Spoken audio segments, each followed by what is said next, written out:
Mesdames, Messieurs, peuple congolais, je réponds ici à mes détracteurs des médias et des réseaux sociaux. Et pourquoi? Et pourquoi faire? Et après? Pour commencer, je vous informe que Internet, j'y suis depuis 1997. Déjà, mon premier téléphone portable de marque Itinéris de France Télécom, c'était en mai 1997. Et ma première connexion Internet, c'était en décembre 1997. Mais en réalité, je suis actif sur l'Internet que depuis 2001.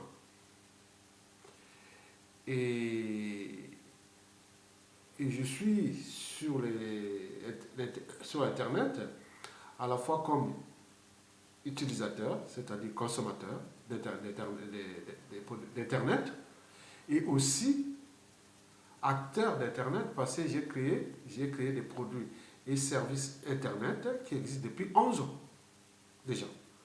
Bon, et depuis 5 ans déjà, j'anime aussi un blog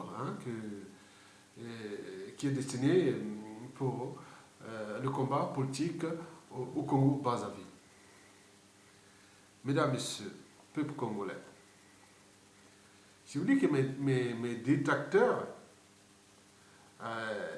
ils sont divisés en deux catégories majeures. 70% sont de bonne foi et 30% sont de mauvaise foi.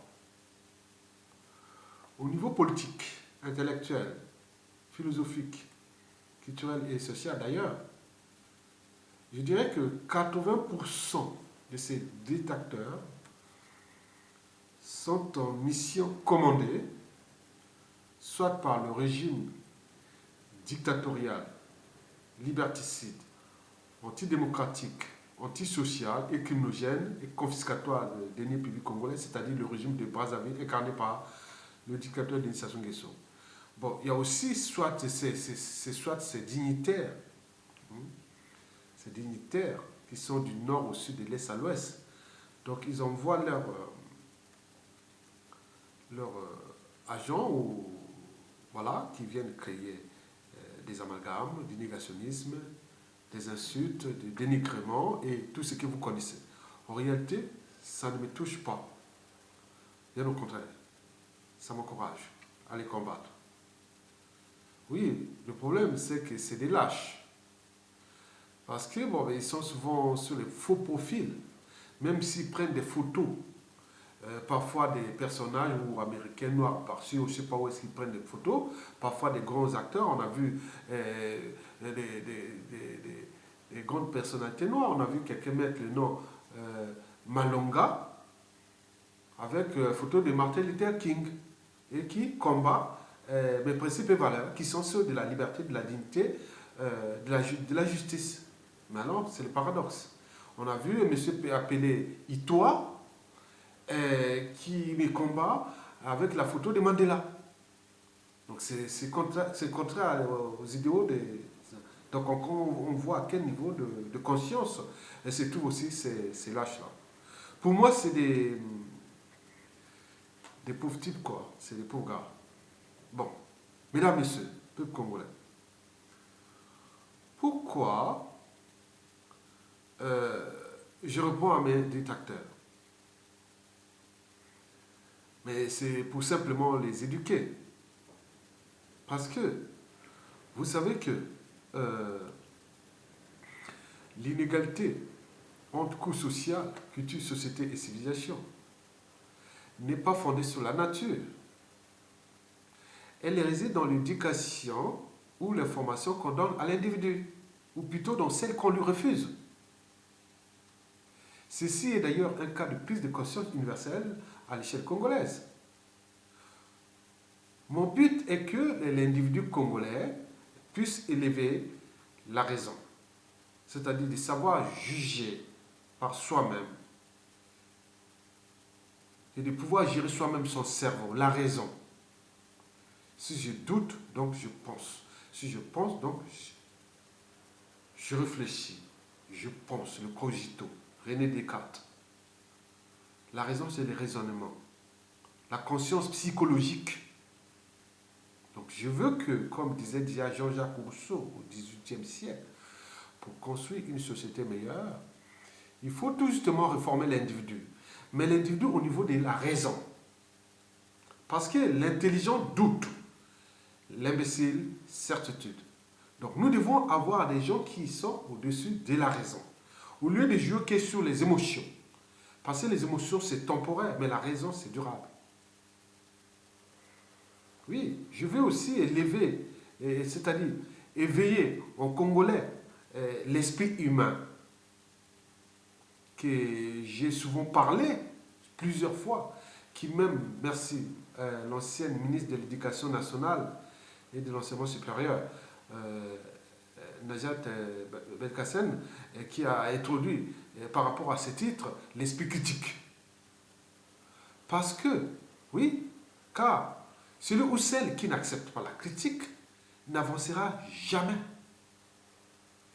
Oui, la critique aiguise non seulement l'intelligence, la créativité et l'innovation, mais également le veille de conscience.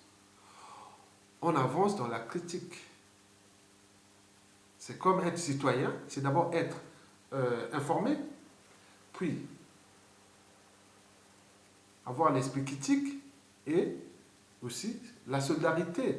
N'oublions pas l'action d'agir, le fait d'agir aussi. Mesdames, Messieurs, je pense que la conscience de l'individu devait être au-dessus de l'appartenance.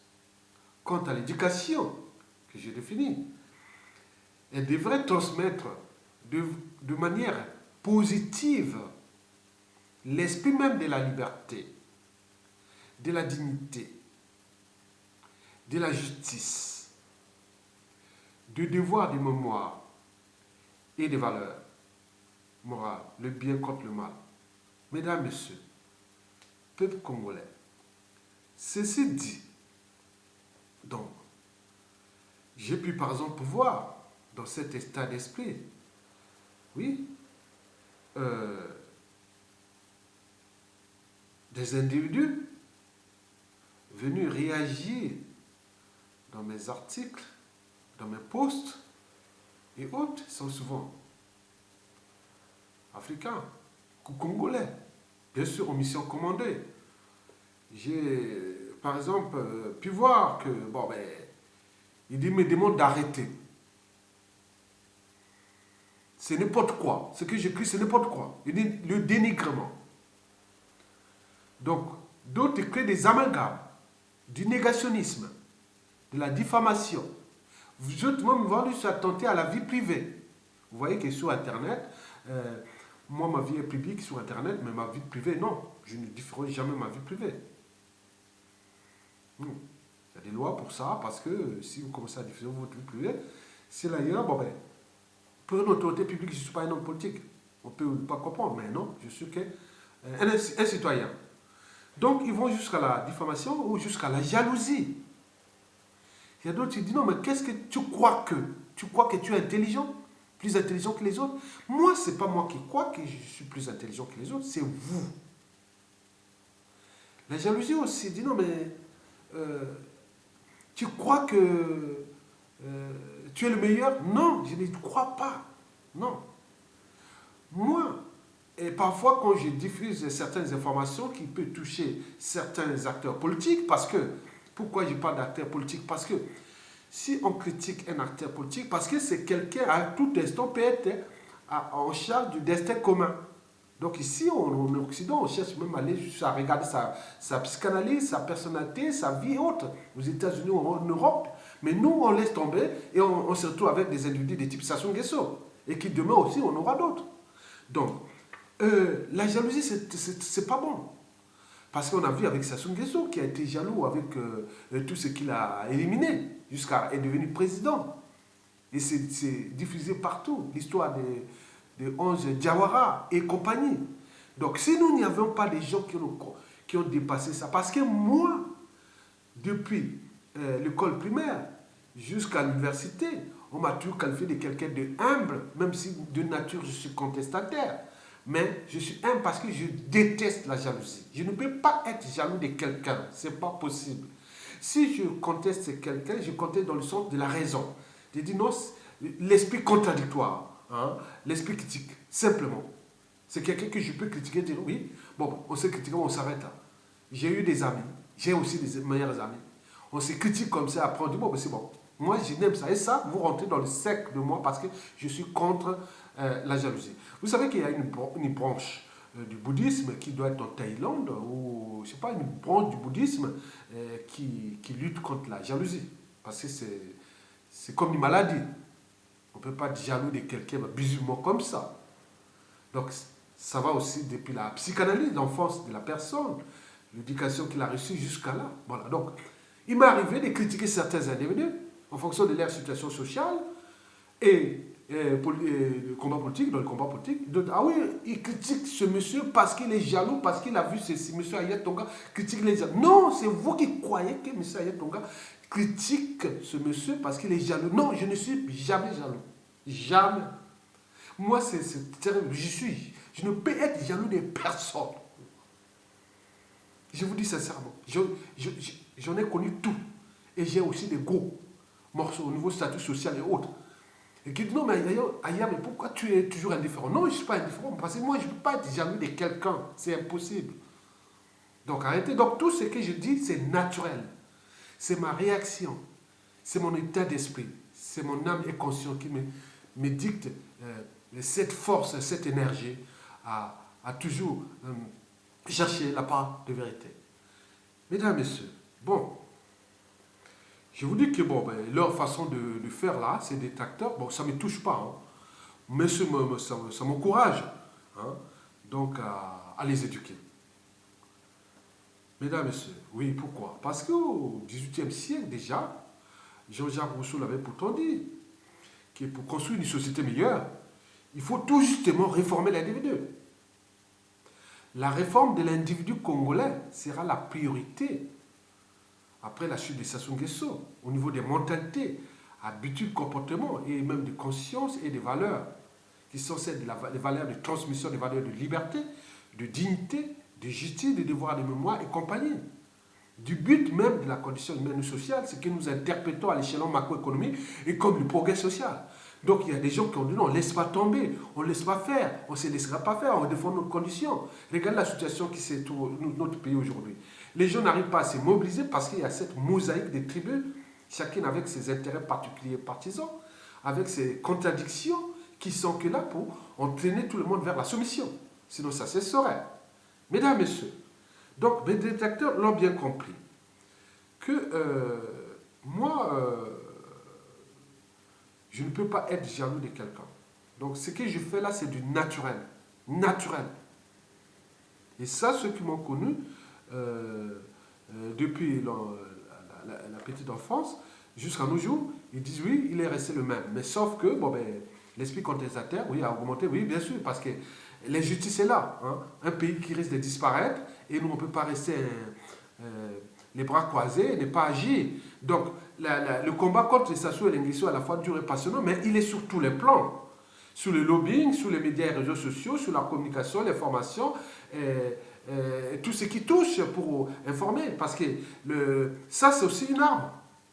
Là, l'écriture, les mots, c'est aussi une arme comme les armes que Sassou utilise. La matière grise, c'est aussi une arme. Mais pourquoi vous empêchez certains individus la manière de penser et de réfléchir, alors que c'est même des individus? En Occident aussi, quand ils lisent et écrivent, on dit bravo. J'ai des copains qui sont européens et autres, ils disent bravo, tout sent bien. Mais nous, là-bas, non, c'est pas bon. Mais vous voyez déjà à cette chaîne du combat, les gens se comportent comme au Moyen-Âge, même avant. Bon, combien de fois quand ils se rendent au pouvoir? Parce qu'en Afrique, quand vous critiquez quelqu'un, oui, si vous êtes ensemble, il ne faut pas les critiquer. Si vous critiquez, il a un pouvoir, ça y est, c'est les embrouilles, les assassinats, les violences, autres, c'est comme ça.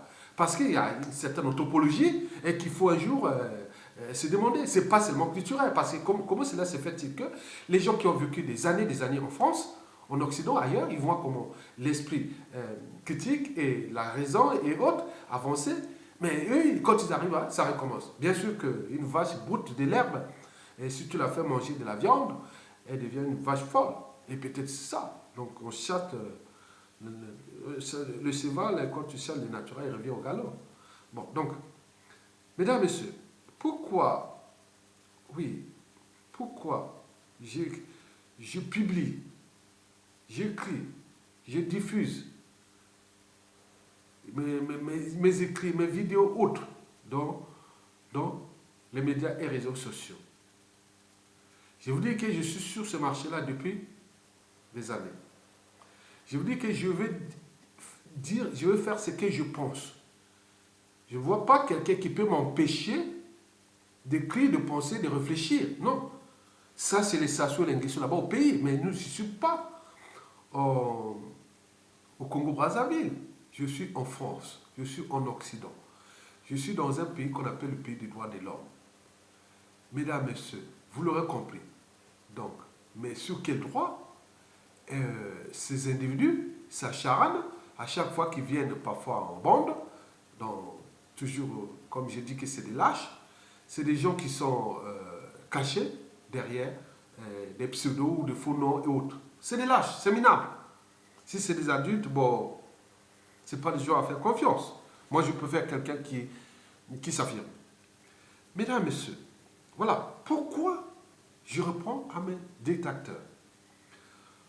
Ou plutôt, pourquoi je suis sur Internet, je publie, je pense, je fais ce que je veux. J'ai 5 raisons essentielles.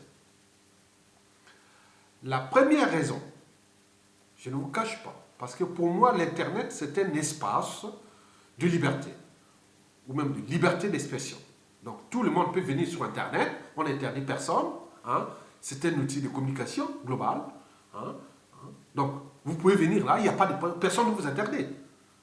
Créez un compte, et si vous savez lire, écrire et compter, bon, vous créez un compte, voilà, vous pouvez faire tout ce que vous voulez, comme les autres. Donc, pourquoi vous venez à chaque fois à la charge des gens qui sont dans leur liberté, donc pensez ce qu'ils pensent, diffusent ce qu'ils pensent. Mesdames, Messieurs, donc, si je suis sur Internet, ou que je partage plein de choses sur le réseau global, pour 5 raisons essentielles. La première déjà, elle est dans l'article 11 de la Déclaration universelle des droits de l'homme et du citoyen, datant de 1789, qui doit ici être rappelé. Je cite, « La communication des pensées et des opinions est un des droits les plus précieux de l'homme. Tout citoyen peut donc parler, écrire, imprimer librement, sauf à répondre de l'abus de cette liberté dans les cas déterminés par la loi. » À ma connaissance, j'ai quand même 26 ans de France, et je vous ai dit que 20 ans d'Internet, on ne m'a jamais arrêté à la porte, je suis venu vous écrire et autres, voilà, non. Donc, je ne suis pas condamné. Mon casier judiciaire est vierge, donc, pour ces années-là, que dalle. Donc, je ne sais pas pour quelle raison l'individu peut-il aller en bas d'une réaction, interdire pourquoi tu es ici, contre m'a insulté. Donc, il se pose un problème d'âme et de conscience de ce monsieur. Même plus loin, même des psychanalyses. De son enfance, éducation, sa transmission, qu'est-ce qu'il a reçu. Le monsieur est mal, et donc c'est quelqu'un qu'il faut parfois faire des signalements. Il a un problème. Il ne connaît pas l'histoire humaine, l'histoire de la société et de la civilisation. Et là, nous avons l'exemple que je viens de vous démontrer, l'article 11 de la Déclaration universelle des droits de l'homme et des citoyens datant de 1789. Mesdames, Messieurs, peuple congolais. Bon, la deuxième raison, elle est au niveau de la liberté. Parce que la liberté, ça se mérite. Oui, je l'ai mérité. c'est l'école primaire, j'ai travaillé dur jusqu'au lycée, université. J'ai fini la fac des sciences au pays, à Brazzaville. Je suis allé enseigner au lycée. J'ai eu une classe de première littéraire et plus deux classes, des classes scientifiques, une de première scientifique et l'autre de terminale scientifique. J'ai corrigé des épreuves de baccalauréat et après je suis rentré en France pour continuer les études et aujourd'hui, depuis des années, je suis ici en France. Je ne peux pas partir là-bas parce que moi je ne peux pas aller, parce que s'ils se souviennent d'obéir aux lois injustes et indignes, est-ce que les sujets d'une tyrannie connaîtraient-ils la liberté? Bien sûr que non, les prisonniers politiques autres. Donc je ne peux pas aller dans un pays où on ne respecte pas les règles. Donc je cherche à éduquer dans le sens que dans cette éducation citoyenne et globale, que l'individu puisse aussi avoir cette interface de connaissance, de savoir, et pour un jour se défendre contre des tyrans et autres, même quel que soit le régime politique, de fait ou de droit. Il y a toujours des abus de pouvoir et autres. Donc le savoir libère, parce que l'ignorance est la pire des offenses. Donc, pour moi, la liberté, ça se mérite. Bon, je dis que je suis libre. Quelqu'un de libre adore mettre sa liberté en action ou en pratique. Sinon, à quoi ça sert d'être libre? Si vous êtes libre, vous n'arrivez pas à mettre votre liberté en action, c'est qu'à l'intérieur de votre âme, de votre conscience et autres, vous ne serez jamais libre. Il y a combien de Congolais ici en Occident? Combien quand il y a des problèmes du pays? Le pays risque de disparaître. On a le détruit à petit feu. Mais combien quand on appelle sur les manifestations, sur la place, combien viennent? Toujours moins de 100 ou 200. Sur peut-être 70 000 Congolais en France ou même en région parisienne, 30 000 en région parisienne. Rien du tout.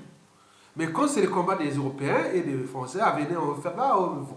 Donc vous voyez le complexe d'infériorité et tout ce qui est du paradoxe de l'homme noir. Donc, moi je suis libre. Donc je publie. Je vais parfois aux manifestations qui ne sont pas que congolaises.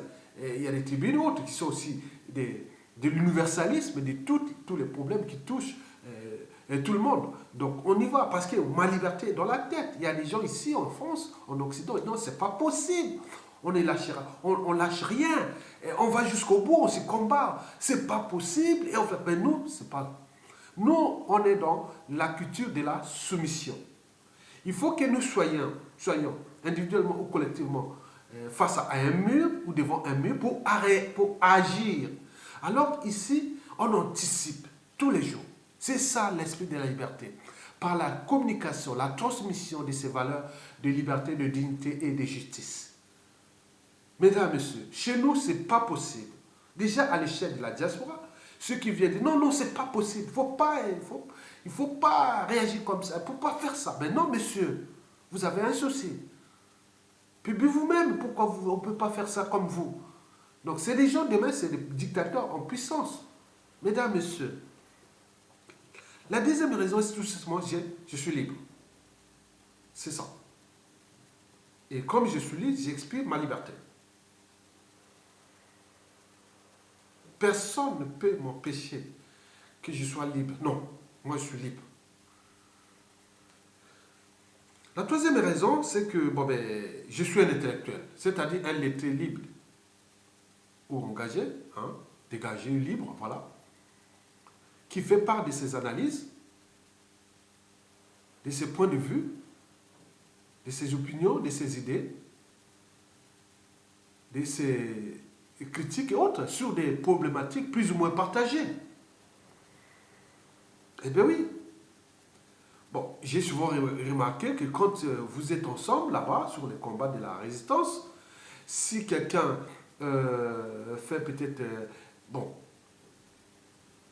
y a des gens parfois, ils n'arrivent pas à aller dans le bon chemin. Il y a des traites, il y a des infiltrés et autres. C'est qu'on cherche à les raisonner, mais là, ça y est. Ah non, laisse pas ça, il ne faut pas faire ça, on devient des ennemis. Parce que simplement on a dit non. Le combat contre les assauts et l'agression est dur et passionné et parce qu'il y a des problèmes de vie et de mort.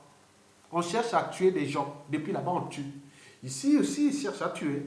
par des empoisonnements, par les guet-apens, donc il y en a plein. Donc le régime là n'a pas de quartier. C'est pas des enfants de cœur.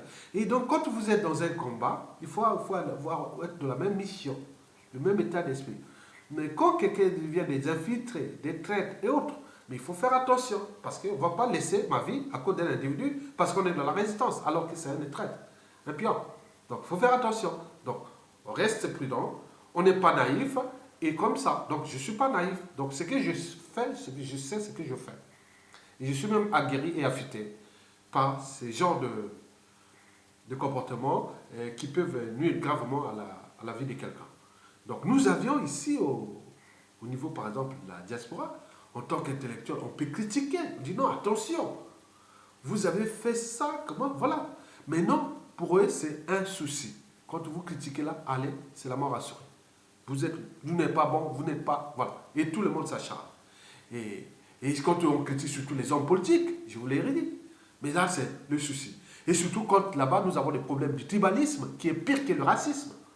Et donc, dire, ah oui, parce qu'il est de telle tribu ou tel du Nord, voilà. Donc, on rentre là dans les amalgames, les négationnistes, autres, c'est compliqué. Et ce qui fait que ces résistants face à la dictature, la méfiance et la défiance règnent et les dictateurs règnent eux-mêmes. Parce qu'on n'est pas un peuple. On est une mosaïque de tribus, chacune avec ses intérêts particuliers et partisans. Sinon, ça cesserait.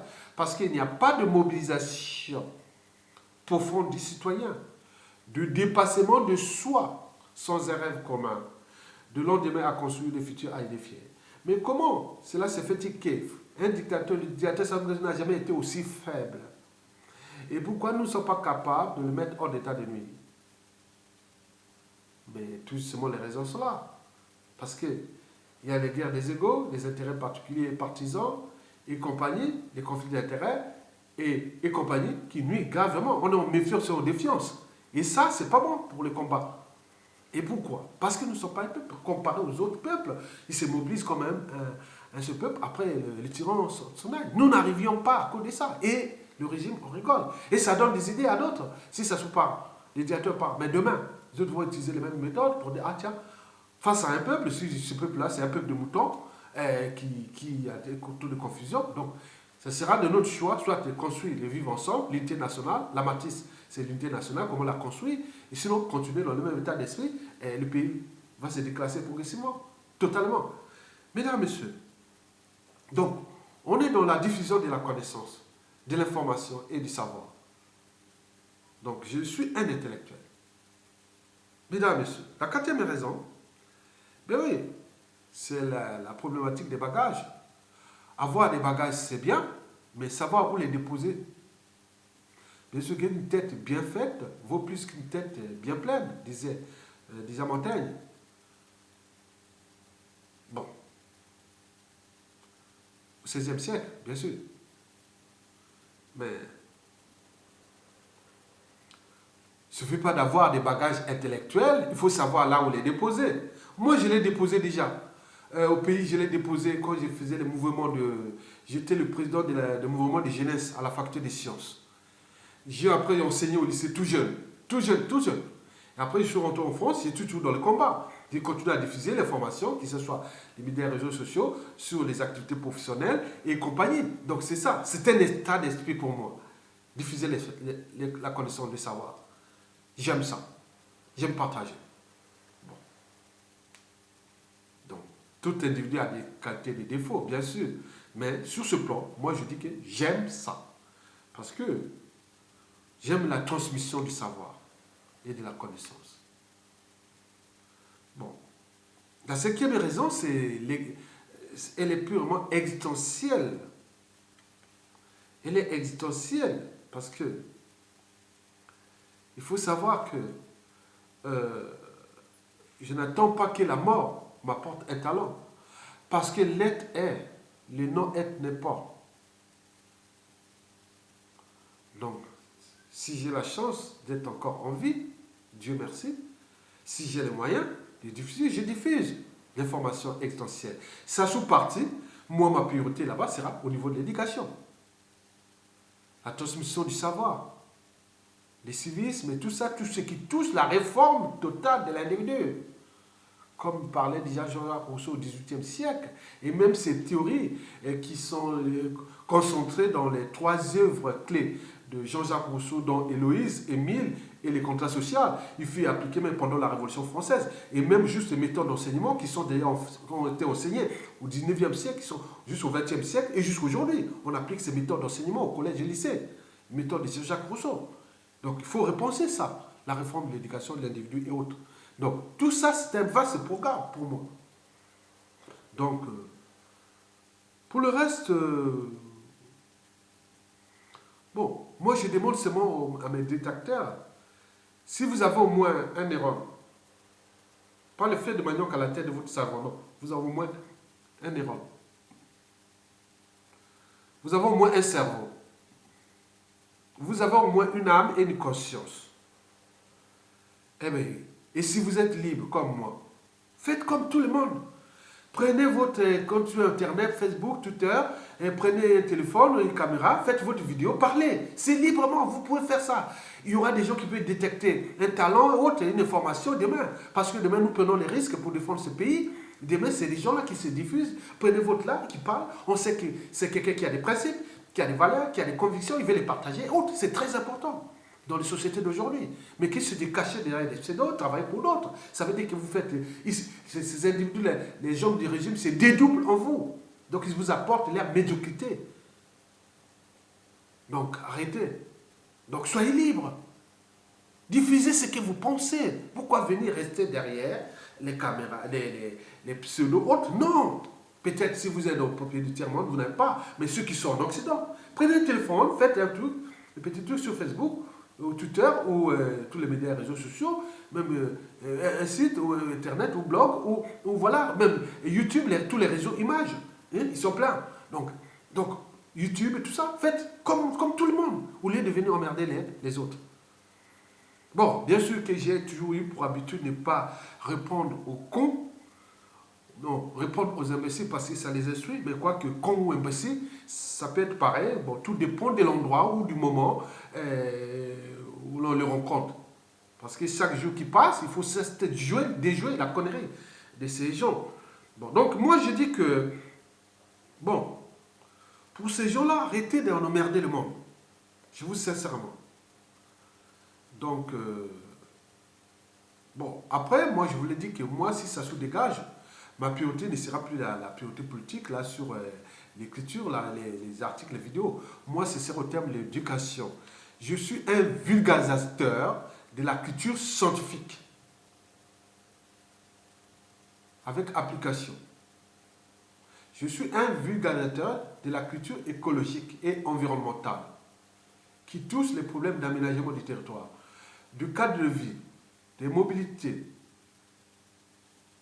des problèmes d'hygiène, des règles d'hygiène, d'alimentation, des normes, des labels et tout ça, tout ce marché de la condition humaine au niveau écologique, environnemental et sociétal. Ça, c'est mes priorités demain et je sais comment faire. On nous intègre avec les lois qui toucheront notre santé publique, le cadre de vie, le vivre ensemble, la nature, les écosystèmes, naturels et urbains, protéger, inventer le présent et le futur, protégeant l'humain et la nature d'abord. Ce sont nos concepts, nous les connaissions. Je suis un scientifique environnementaliste. Mesdames, Messieurs, vous l'aurez compris. Donc, arrêtez d'aller emmerder encore le monde. Et si vous l'avez compris, faites votre psychanalyse, hein, ces genres d'individus, parce que vous dédoublez sur les autres se dédoublent en vous, on vous demande d'aller parler à leur place. Ça veut dire que vous n'avez pas de cerveau. C'est un gars comme ça, bon, ben vous rencontrez demain, bon, vous appelez. Donc, soyez libre dans votre fort intérieur et dans votre âme et conscience. Donc, vous prenez votre caméra, faites comme tout le monde. Sinon, la faute n'a pas de chance, c'est que vous allez voir un psychanalyste, hein, pour faire la psychanalyse de votre vie, c'est-à-dire depuis votre enfance jusqu'à aujourd'hui. La psychologie, voir quel est votre niveau d'éducation, parce que les gens souvent qui sont comme ça, c'est des gens qui sont souvent complexés. C'est complexe de féroté est énorme. Donc il faudra voir pourquoi vous êtes complexé, pourquoi vous venez et s'acharner contre eux, dire non, pour que vous pensez que non, sur quel droit vous m'empêchez de parler, sur quel droit? Oui, mesdames, messieurs, peuple congolais, on a tous le droit de faire ce qu'on veut sur la vie, en respectant les normes sociales, la moralité, le droit et les droits et les droits. Il sera d'ailleurs appliqué au Congo, au niveau tant civil que pénal.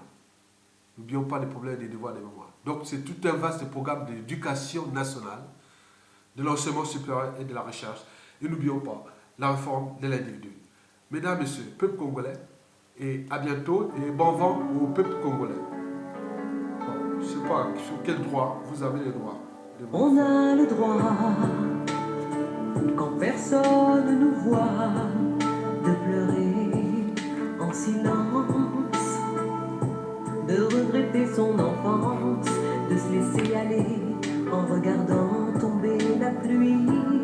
On a le droit, quand personne nous croit, de sortir sa violence, tous ces mots qu'on dit pas mais qu'on pense, de parler à Dieu, de parler à qui on veut. On a tous le droit d'aimer sa vie ou pas, de faire sa route, de faire son choix. On a tous raison de se poser des questions, d'oser dire non.